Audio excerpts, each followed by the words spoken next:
ជ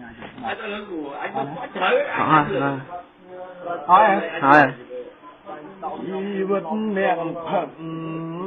ប្រមឹកមិនធ្វើការអីផឹកយុគផឹកថ្ងៃរាល់ថ្ងៃរស់ព្រោះតែស្រាទូបីអត់បាយក៏ខ្ញុំមិនថាឲ្យតែខ្ញុំបានផឹកស្រាលើលោកាសបាយការងារស្រាលខ្លួនប្រពន្ធរ៉ាប់រងតែឯងខ្ញុំផឹកគ្មានក្រែងដល់ចិត្តគេជាមនុស្សស្រីពេលទើបដឹងផឹកលេខៅ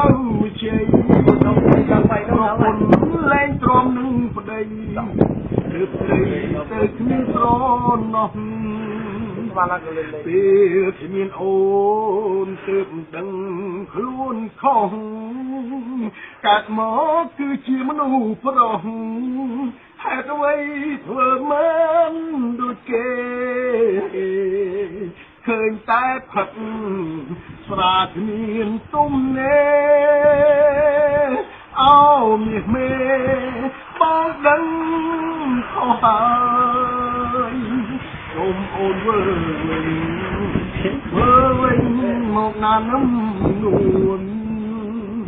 អ្នកផឹកកែខ្លួនជុំឲ្យអូនរងទឹកភ្នែកស្បត់ថាថ្ងៃនេះឬក៏ថ្ងៃស្អែកឃើញស្រាសូមធ្វើចិត្តដែរសូមប្រកែកថាសូមកែខ្លួន